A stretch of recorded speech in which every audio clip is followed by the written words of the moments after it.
जय माता दी दोस्तों। आपके अपने चैनल वैदिक पूजा पाठ में आपका बहुत बहुत स्वागत है।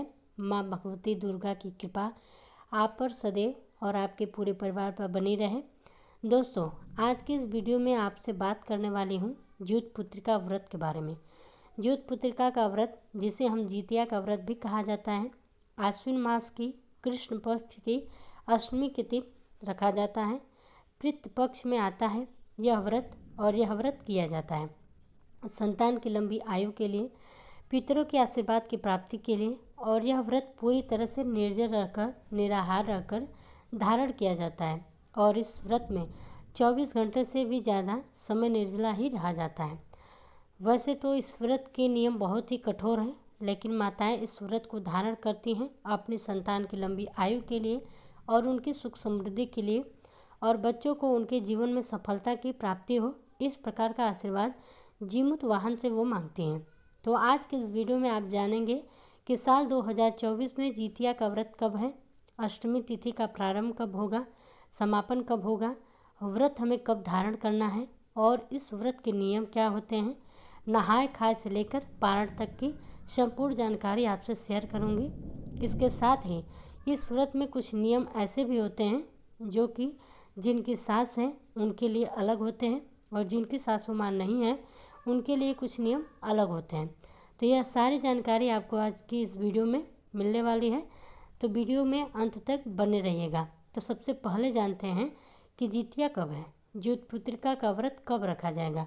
देखिए, आश्विन मास के कृष्ण पक्ष की अष्टमी तिथि को यह व्रत रखा जाता है, और इस साल अष्टमी तिथि प्रारंभ होगा मंगलवार को, यानी 24 सितंबर को दोपहर 12:03 पर, और अष्टमी तिथि समाप्त हो रही है 25 सितंबर को, यानी कि बुधवार के दिन दोपहर 12:01 पर।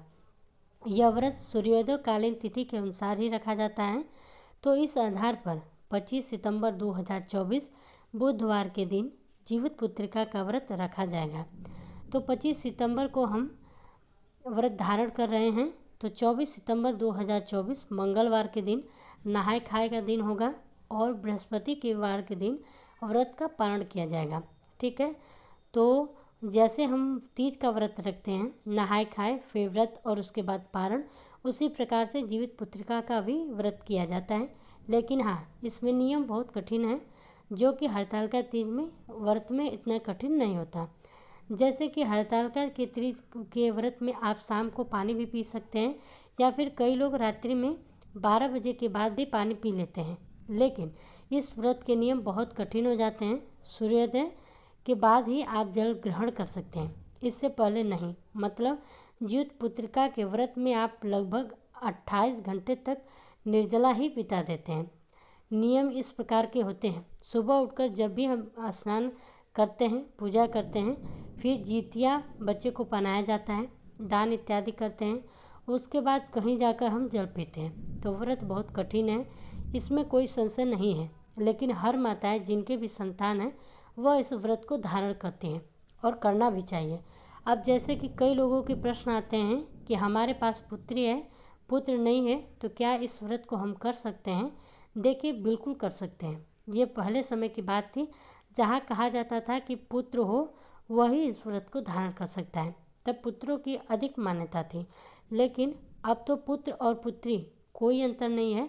उसी भाव से पुत्र और पुत्री दोनों माने जाते हैं।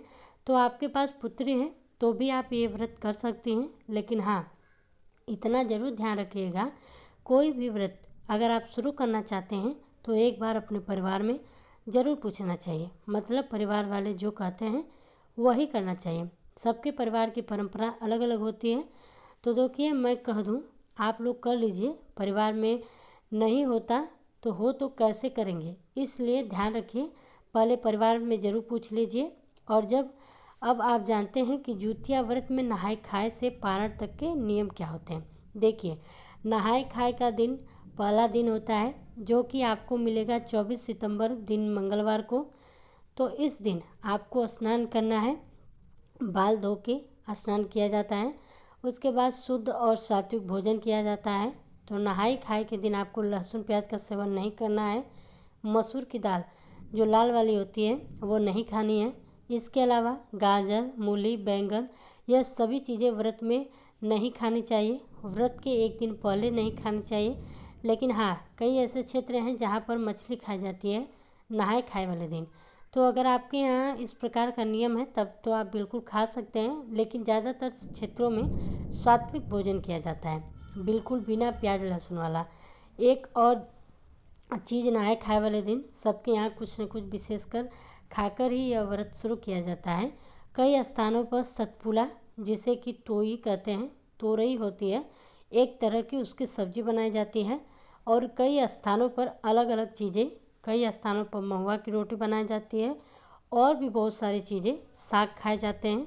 तो जैसा आपके यहाँ होता हो, कुछ विशेष अगर आपके यहाँ होता है तो आप वही खाकर व्रत प्रारंभ करते हैं। ठीक है। तो देखिए, नहाए खाए के दिन में होगा, फिर शाम के समय घर में बनता है कुछ न कुछ मीठा, बच्चों के लिए बनाया जाता है। बेसिकली जैसे कि बच्चों के निमित्त हम व्रत धारण करते हैं तो पुआ बनाते हैं, गुलगुले बनाते हैं ताकि हम बच्चों को खिला सकें। यह एक तरह का नियम होता है। एक तरीके से देखा जाए तो इसके साथ ही एक और चीज़ बनती है, छोटी छोटी पूरियाँ बनाई जाती हैं और इसके साथ ही बिना नमक की सब्जी बनाई जाती है तोरई की, और यह दिया जाता है। ऐसा कहा जाता है कि चील हो, सियार हो और सासू माँ के लिए ये दिया जाता है। तो कहीं कहीं पर 3 पूरियाँ बनती हैं, कई स्थानों पर 4 बनती हैं, कई स्थानों पर 5 बनती हैं। तो ठीक है, तो आप अपने हिसाब से देख सकते हैं आपके यहाँ कितनी बनती है।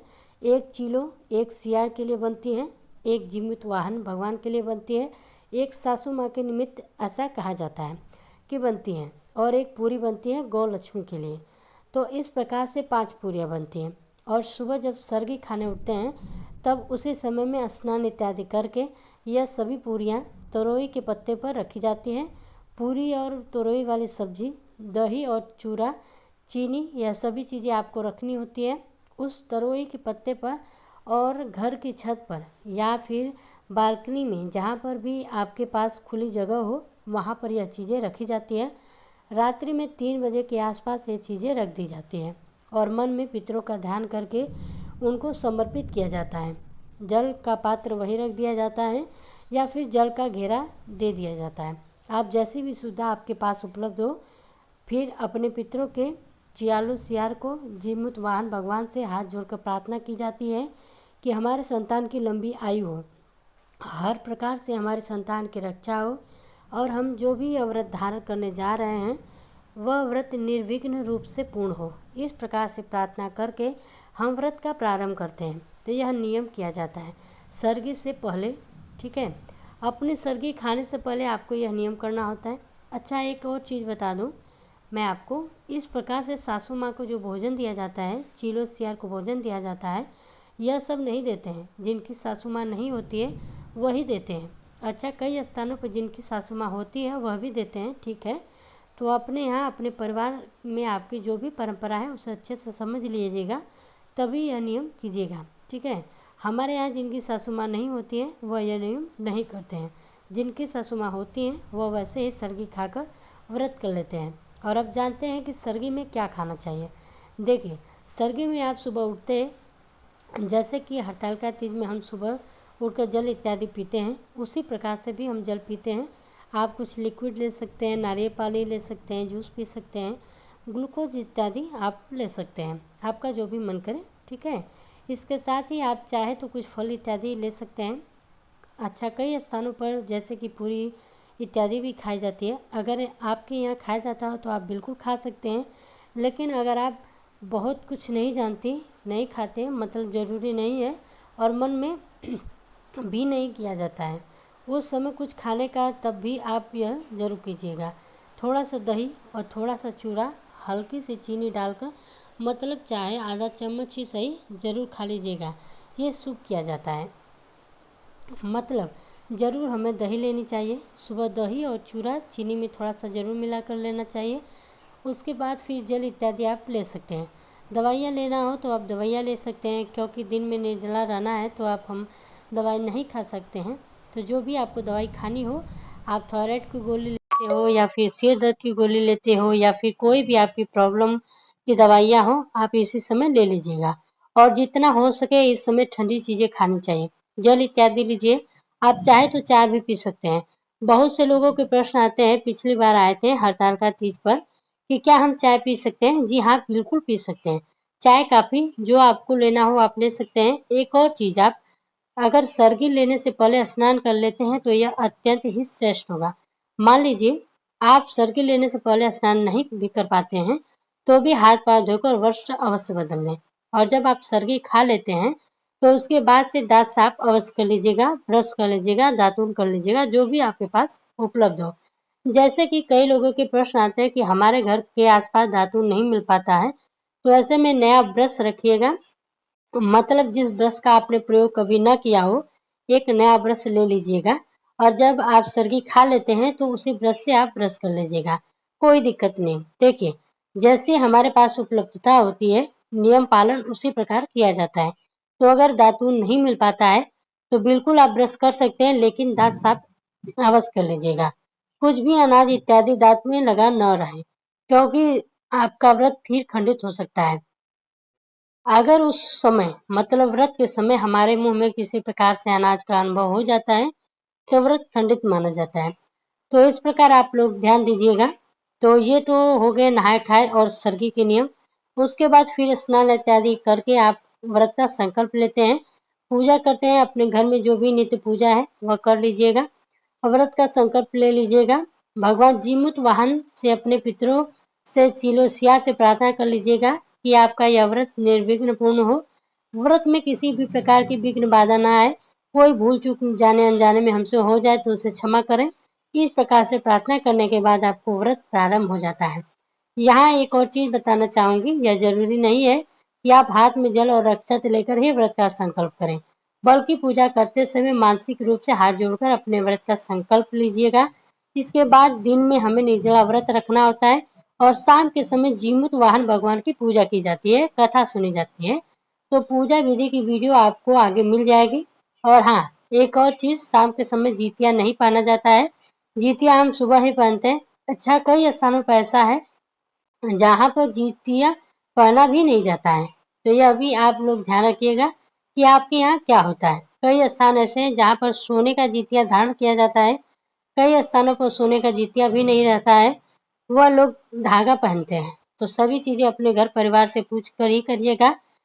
आप लोग देखिए, बहुत सारे जो व्रत हैं वह पारंपरिक चलते हैं, पीछे से जिस प्रकार हमारे पूर्वज किया करते थे हम उसी प्रकार से करते हैं। तो इससे इस नियम के बिना प्रकार से हमें अंतर नहीं करना चाहिए, जैसा परिवार वाले करते हैं उसी प्रकार से करना चाहिए। शाम की कथा सुनने के बाद आप जल ग्रहण नहीं करते हैं, इस बात को आपको ध्यान रखना है। अगले दिन ही जल पीना है। फिर अगले दिन ब्रह्म मुहूर्त में उठकर नित्य कर्मों से निवृत्त होकर स्नान कर लीजिए और घर में जो भी पूजा करनी होती है पूजा कर लीजिएगा। फिर बच्चों के सिर में तेल लगाना होता है, थोड़ा सा तेल बच्चों के सिर में ज़रूर लगाना चाहिए। फिर आप अपने सिर में भी थोड़ा सा तेल लगा लीजिएगा और थोड़ा सा सिंदूर लगा लीजिएगा। अच्छा, इस समय जो सिंदूर लगता है, सिंदूर में से लगता है, मतलब सिंदूरा में जो आपका शादी वाला है उसी में से सिंदूर लगाया जाता है। आप चाहें तो शाम को भी सिंदूरा में से सिंदूर लगा सकते हैं, लेकिन अगर आप शाम को न भी लगा पाएँ, मतलब कई स्थान है जहाँ पर नहीं होता है इस प्रकार का नियम, तो आप सुबह तो ज़रूर लगाते हैं। सुबह सिंदूरा में से ही सिंदूर लगाना है। और इसके बाद जो भी आपका जितिया है, सबसे पहले आप बच्चे को धारण करवाइए, जितने भी बच्चे हैं सबको पहना दीजिए, गले में एक एक करके, और उसके बाद ही स्वयं आप धारण करते हैं। सुबह की पूजा संपूर्ण करने के बाद आप दान करते हैं। दान किस चीज़ का करना है तो आप देखिए, जितिया के पारण में दाल और चावल का दान किया जाता है। कच्चा दाल, चावल, सब्जियां, और सब्जी में आप आलू इत्यादि रख सकते हैं, कोई हरी सब्जी भी रख सकते हैं, खीरा रख सकते हैं। इसके साथ ही इस व्रत में तोरई का दान करना, तोरई का सेवन करना अत्यंत ही आवश्यक होता है, तो तोरई ले लीजिएगा। इसके साथ ही बहुत से स्थान हैं जहाँ पर अलग अलग की चीज़ें, अलग अलग परंपरा हैं।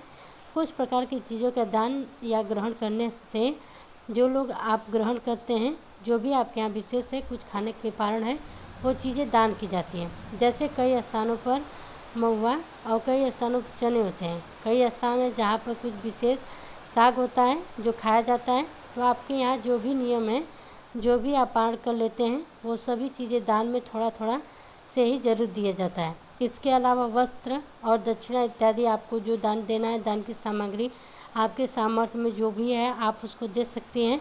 फिर जितिया बच्चों को पहनाया जाता है, स्वयं भी धारण किया जाता है। उसके बाद ही जिस भी प्रकार के नियम हमारे यहाँ होते हैं उस प्रकार मतलब उस वस्तु को खाकर हम जल का ग्रहण करते हैं।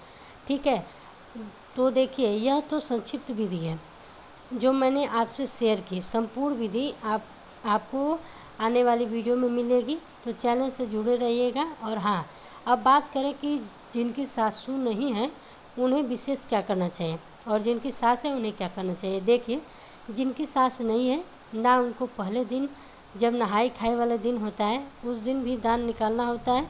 मतलब आटा, दाल, सब्जियां, तोरई इत्यादि जो भी चीज़ें हम खाते हैं, जो भी चीज़ें हमारे यहाँ नहाई खाई में विशेष है, आपके यहाँ जो भी नियम है उसके अनुसार आप लोग दान की सामग्री भी निकालते हैं। जैसे सीधा निकाला जाता है, बिल्कुल उसी प्रकार से सीधा निकाला जाता है। उसमें आपको दक्षिणा रखना है, सिंदूर भी रखना है, इसके साथ ही हल्दी और नमक इत्यादि भी रखे जाते हैं। सभी चीज़ें एकत्रित करके और उसको हम मन स्तर दान करते हैं। और उसके बाद ही आपको नहाई खाई का जो भी आप खाना खाना चाहते हैं आप खा सकते हैं। ठीक है, मतलब पहले दान निकालना है, उसके बाद आपको खाना होता है। और अगर आपकी सासू माँ नहीं है तो आपको इस प्रकार का नियम करना है। और पारण वाले दिन तो सभी दान करते हैं, आपको जिनकी सासू माँ है वो भी दान करते हैं, जिनकी सासू माँ नहीं है वो भी दान करते हैं। बस पहले दिन जिनकी सासू माँ नहीं है वही दान निकालेंगे। इस प्रकार से जिनकी सासू माँ नहीं होती है वो चीलो सियार के लिए सगी से पहले भोजन देते हैं। जैसे कई स्थानों पर तो लोग